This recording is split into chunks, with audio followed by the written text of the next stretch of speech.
There is so much prep work going on right now, but I know that this is all going to pay off come this fall.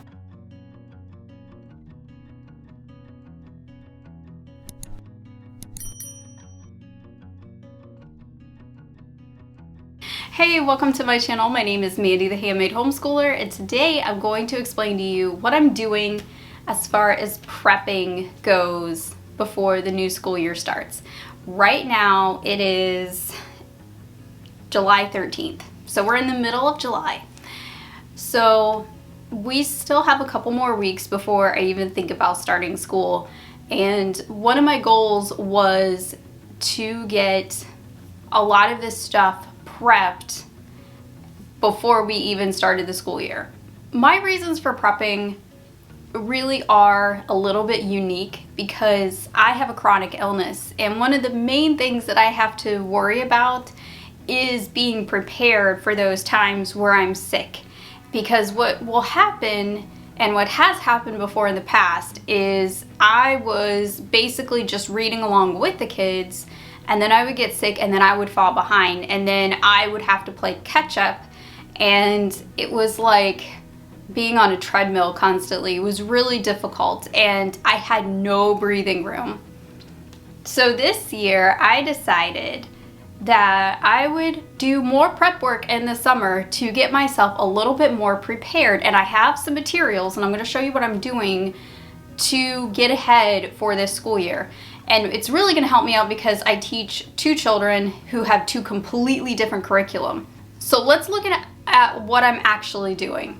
I have two children with two completely separate curriculums, and I have to teach both of those kids their own separate set of work. And they both had different subjects, and I have one who is going to be in 11th grade, so we're really close to graduation here. And his work is going to be obviously a lot more difficult because it's going to be on level. And my younger child is in 7th grade, but he is more intellectually about the level of a high schooler, young high schooler. So, you know, he works ahead in several subjects like math. He's not actually on grade level. He's ahead on grade levels with math because he's tested out, and I have to constantly work a little bit harder to keep him engaged and to keep him interested in school. So that is also a set of challenges that I have here. So my goal for my kids is to basically keep them challenged, keep them learning, and, you know, obviously do all the work that needs to be done for the school year, for their transcripts and things like that. Okay, so I bought some supplies, and I had this idea, and it seems to be working so far. I think this was a great idea. I always get my best ideas sometimes when I'm working out, and this was one of those ideas that just came to me when I was on my spin bike a couple of weeks ago, and so far it's one of my best ideas. So on Amazon they have these notebooks, and I bought two of them thinking I would need one for each child, or one for the beginning of the year, one for the end of the year. So these two notebooks, they're spiral notebooks, but here's the thing, this is the really cool part. Not only is it my favorite color, but they have pre-done tabs on the side, and they are already done with the tabs in them. So these are separate subject notebooks. I will hopefully remember to leave the link to this below so you guys can go check these out. They had like 5 or 6 different colors. And they also have lines, and that was one of the things I wanted. I wanted separate subjects, and I wanted lined paper, and this has lines on it. And it's almost the size of a regular notebook, but it's a little bit smaller, if you can tell. So these are my special note-taking notebooks for this year. Now, because I have two children with two different curriculum, I have to really be a little bit more conscious about keeping their stuff separate and, you know, keeping up with all of the work. So, you know, you got to think I have 2 sciences to teach, 2 histories to teach, you know, 2 languages to teach. It's a lot. It can be quite a workload, and that's one of the reasons why I use things like Compass Classroom and IEW, because it takes a little bit of that work off of me, and I don't have to teach those classes. So the ones that I am teaching, the first thing I did was I sat down with my planner, and I have my planner here. I'm very disorganized right now. I apologize, guys. I got my planner, my simple planner that I use, and I do this every year anyway, so this is pretty normal for me, but I went to the back and I basically used one page for each child, and I wrote down all of the subjects and what we're using as far as curriculum for those subjects. And then this year, which was a different thing that I did, was I had to ask myself, which subjects do I personally want to teach? Because one of the things that I have been coming to grips with here, especially this year, is that I can't do everything on my own. I need help. So I can't do it all. You know, the only way that I could do it all is if there were multiples of me. I don't have enough hands or brains to be able to do everything on my own. So what I have decided to do is I have prioritized the subjects that I want to teach specifically. And then I also put in there the ones that are going to be taught to them through video lessons and things like that. And that has been very helpful for me as a parent, because I now have a clear view of, okay, these are going to be already taught. I don't have to teach them, like teaching textbooks or structure and style, so I don't have to teach writing. Now, which ones that out of the ones left do I personally want to teach, and which ones are they going to do independently? So I have that clearly marked by each subject here, and I don't have enough time to go into that. If you guys want more of a look at that, let me know in the comments, and I might make a video on how I decided to choose those classes if you want to see a little bit more of that realm of thinking. But for this video, that's not what this video is about. Okay, so once I had that narrowed down, once I had all the classes that I knew I wanted to teach and that I was going to teach personally, I grabbed my notebook, and I have one section, so one of those tabbed notebooks here, so like this is the first one, that would be one subject. So that would be all of my personal notes for that subject. And then I started to open the books. So the first one I decided to teach was Apologia's General Science for my 7th grader. So my plan going into it was just to see how far and how long it took me to do a week's worth of studying the material and writing down the notes. Now, the way that I'm going to teach each class is a little bit different. So for this class, I make anchor charts. I make anchor charts for science because science is my child's favorite subject. So I make anchor charts on my big pad of paper that goes on my whiteboard, and that's how I teach that class. So not only was I making notes in my notebook, but I kind of did like an outline of what my anchor chart would look like. So when it comes time for that, like the first week of school, I basically just open my notebook and I write down what I have in my notebook on the board, rather than having to go through the entire lesson and then making the anchor chart, because that I have found, especially last year, I was doing that till like 10 o'clock at night, and I don't want to do that anymore. So my plan here is I basically sketched out the anchor charts, and I read all of the material, so now I'm familiar with the material. I know what my anchor chart is going to look like, and I got a good idea of how fast I could do the studying in the book for that. So I am prepared and I know the material. So over the last 2 weeks, I have prepped the first 8 weeks of this class. So almost the entire first semester is already done in my notebook. So now I'm going to move on to the second class.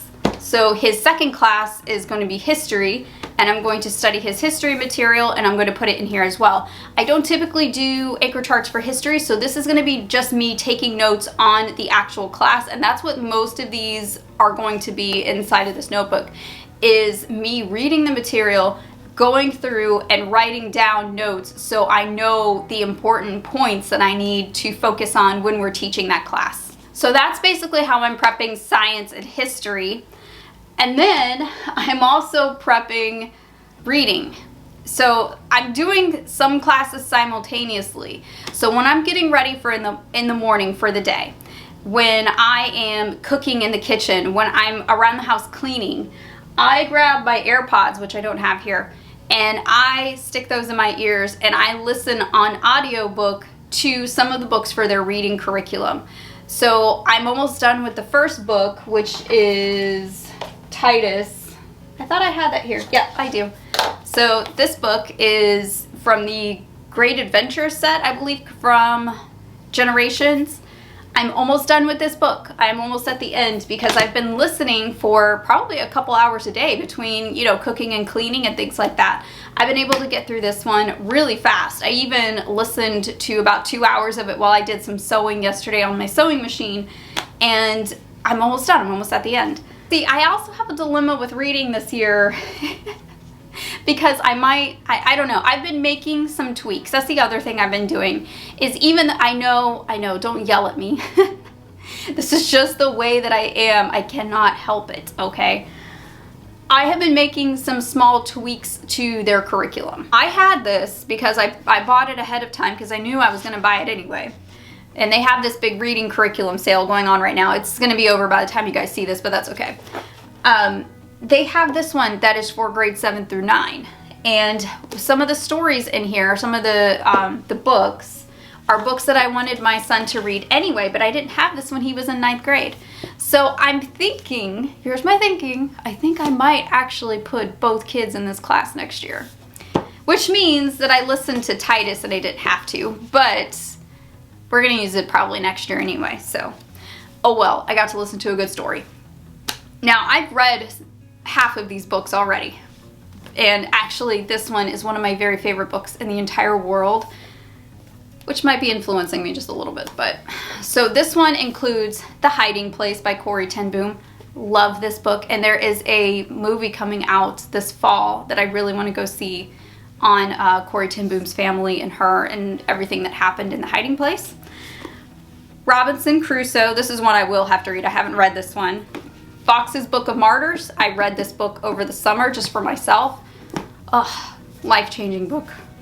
And The Holy War by John Bunyan. And both of my kids really love Pilgrim's Progress by John Bunyan, so I thought this would be a really good one to do. I also need to read this one. So I've read Fox's Book of Martyrs and The Hiding Place, so I would only have to read 2 books. And I could do one curriculum for both kids. Instead of reading 8 books, I could read 4. And I only need to read 2 out of those 4. So that would actually cut down on a lot of work for me.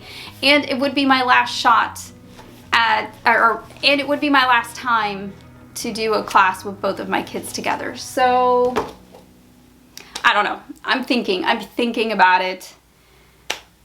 What would you do? Tell me down below. Would you just put them together? I need your advice. Please, can you just tell me down below? Would you put both of the kids together, an advanced 7th grader and an 11th grader in that class, and just make it a little bit harder for the 11th grader?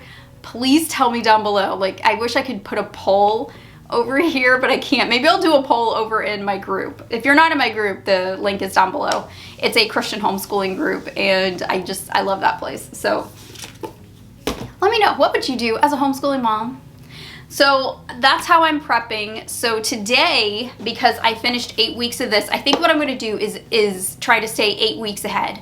So since I finished general science, I think my next step is going to be to do 8 weeks of history and then work 2 months ahead of myself, basically. That's what I do for YouTube, and it seems to work pretty well. I work, several weeks ahead. I work 2 weeks ahead, for YouTube. So this video that I'm recording here, you guys will see in 2 weeks.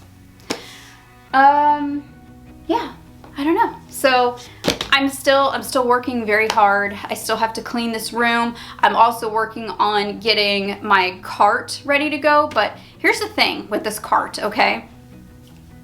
I bought one of those IKEA carts, but it's not wide enough to fit the books very well. And it's not working the way that I want it to work. So I don't know exactly what I'm gonna do with it just yet. I do want to make this work. And I want to get some of the things off the bookshelf. And I have magazine file folders. I don't know. I'm gonna have to take some measurements to see what to do with it. I know I know many people have this and use it. It's just not working for me the way that I wanted it to work, so I don't know what I'm going to do with it yet. I may end up just saying, forget it. I will put it in my bathroom, and it's going to be a new bathroom organizer at this point. I don't know yet. Stay tuned. We'll figure it out.